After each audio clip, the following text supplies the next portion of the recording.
Ողջույն բոլորին, այս վիդեոյում ցանկանում եմ խոսել ամուսնությունից հետո ինչպես վարվել։ Միանշանակ պետք է հասկանաք, որ ամուսնությունից հետո կարելի է միշտ ցանկացած ժամանակ, երբ դու քեզ հարգված չես զգում, դու քեզ ընդունված չես զգում եւ այլն, եւ ագրեսիվ ընտանիք ես ընկել կամ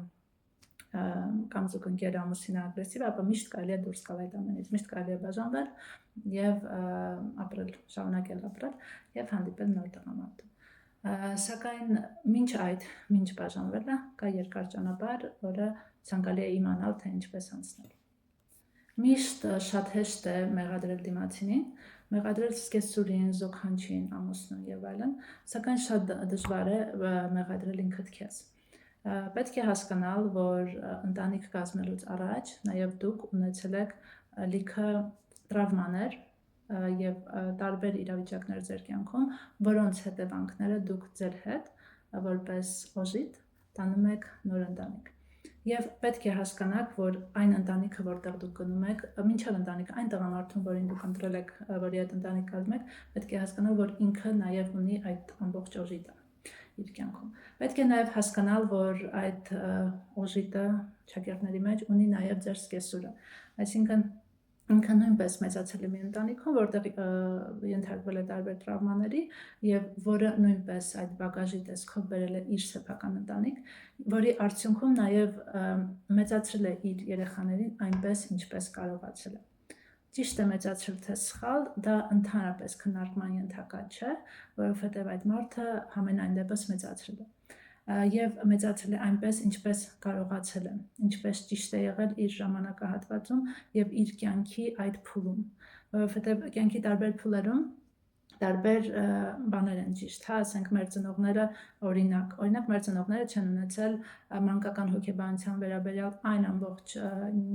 նյութերի քանակը, որը ունեն այսօր ավելի երիտասարդ ծնողները եւ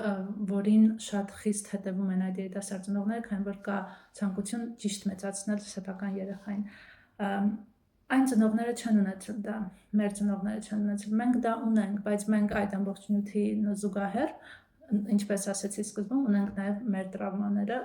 որոնց հետ եկել ենք այդ ընտանիք եւ այդ տրավմաների ներքո նաև ունեցել ենք այդ երեխաներին։ Հետևաբար պետք է ըմբռնումով մոտենալ եւ թե ամուսնուն, թե կնոջը, թե սկեսուրին, զոքանչին, սկեսրարին եւ աներոջը, այսինքն անկախ նրանից, թե այդ մարդիկ ինչ են անում, քննադատելուց առաջ պետք է մի պահ կանգ առնել եւ մտածել, օքեյ, այս մարդը ինչի է այս բանը անում։ Եթե ավելի խորը նայեք, կգնաք նրան, որ այս մարդը հավանաբար ունեցել է որևէ տրավմա իր կյանքում, այդ իսկ պատճառով այսօր այսպես է իրեն դրսևորում։ Ամենահաճախ խնդիրները, որ բարձրաձայնում են այցելուները թերապիայի ժամանակ, դա այն է, որ սկեսուրը կամ սկեսրայրը կամ զոքանչյանները ժլատ են։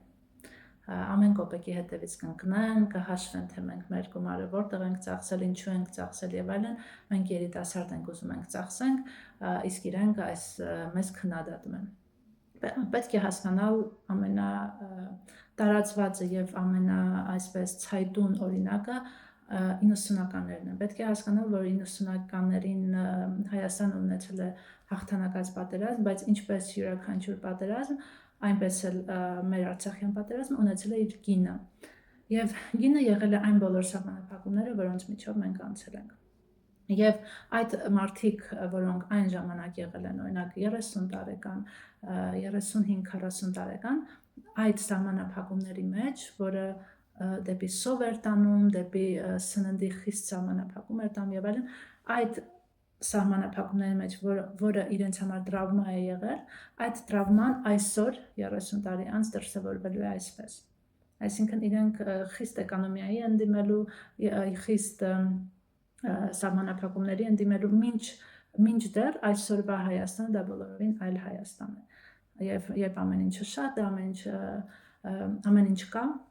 թանկ է, այո, բայց ամեն դեպքում ամեն ինչ կա։ 90-ականներին, երբ մենք բլոկադայի մեջ էինք, այդ ամենը չունեինք։ Հետևաբար այդ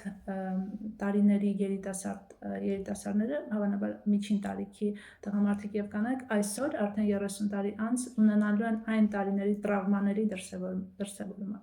որը դրսևորվելու է այս կերպ։ Եվ մինչ այդ մարդկանց քննադատելը, որոնք ձեր ընտանիքի անդամներն են, ցանկալի է հասկանալ իրենց քննադատությունը որտեղից է գալիս եւ հաշտվել դրա հետ։ Եթե իրանք այսպես են մտածում այսօր, հավանաբար իրանք ունեն իրենց պատճառները, որը գալիս է իրենց երիտասարդության շրջանից, եւ ընդունեք այդ մարդուն այդպեսին, ինչպեսին ինքը կա, որովհետեւ այդ մարդիկ դիտավորյալ չեն դառնում, ինչպես բացատրեցի, դա տրավմայի հետևանք է։ Հաջորդը դա սկեսուրի վերաբերմունքն է։ Պետք է ընդունենք, որ մեր Հայաստանում չկա հարսին ընդունելու այդ նրբանկատությունը, չկա այն ըմբռնումը, որ այդ աղջիկը մեծացել է այլ ընտանիքում, որտեղ ունեցել են այլ նորմեր, այլ վարքագիծ եւ այլն, եւ հիմա ինքը եկել է ձեր ընտանիք եւ դուք պետք է օգնեք իրան, որ ինքը ինտեգրվի։ Այսինքն ոչ թե քննադատեք, պահանջներ դնեք, սահմանափակումներ դնեք եւ այլն, այլ օգնեք, որպեսզի այդ աղջիկը իր ընտանիքից հեշտությամբ տեղափոխվի ձեր ընտանիք, որովհետեւ ամուսնանալ եւ տեղափոխվել դա մի օրվա ընթացքում է տեղի ունենում, սակայն ադապտացվելը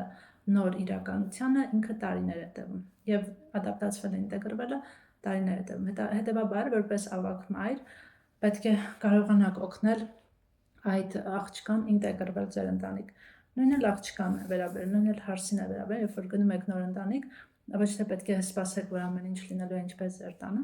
այլ պետք է ընդունեք այդ նոր ընտանիքի ներսում տարիներով ձևավորված ավանդույթները, վարքային նորմերը եւ այլն։ Հաճախ նաեւ այցելուներից լսում եմ, որ ամուսնացան, նվեր չտվեցին, մի բան չտվեցին, այսպես պետք չէ ուշադրություն դարձնել նրան, թե ինչ տվեցին, ինչ չտվեցին, եթե չտվեցին, հավանաբար դա ուներ իր պատճառը, եթե տվեցին, ինչ էլ տան, պետք է շնորհակալ լինեք։ Խմբերից մեկում կարդացել էի, որ մի աղջիկ էլ էր, որ սկեսուրս մարտի 8-ին ինձ կոշիկի վաքս է նվիրել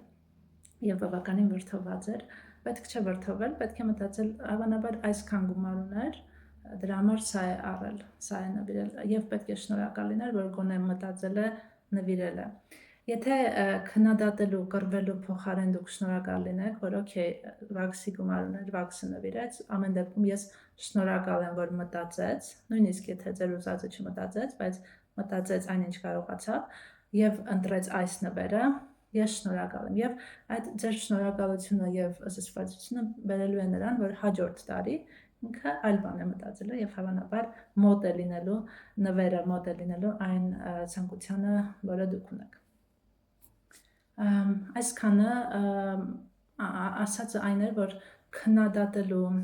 այդ դիստանցիան մեծացնելու ձեր եւ սկեսուրի միջև, ընտանիքի անդամների միջև, կռիվներ ստեղծելու եւ այլնի փոխարեն կարող եք լինել ներողամիտ, զուսպ ձեր էմոցիաներում, ըմբռնումով մոտենալ ցանկացած իրավիճակի եւ դա կօգնի ձեզ, որպեսզի ձեր ընտանիքը լինի ավելի ներդաշնակ եւ դուք լինեք ավելի առողջ։ Խոսքը չի վերաբերվում ագրեսիային, երբ վիրավորում են, խփում են եւ այլն, խոսքը չի վերաբերվում թմրամոլությանը, խոսքը չի վերաբերվում ալկոհոլային կախվածությանը եւ խաղամոլությանը։ Այս իրավիճակներում հայտնված բոլոր կանայք պետք է դուրս գան այս իրավիճակից, թողնում են ընտանիքը, թողնում են ամուսնուն, ասում են հաջողություն եւ դուրս են գալիս այդ ընտանիքից։ Գիտեմ, որ բոլորը ցանկանում են փրկել իրենց ամուսնուն կամ ընտանիքի որևէ անդամին, սակայն պետք է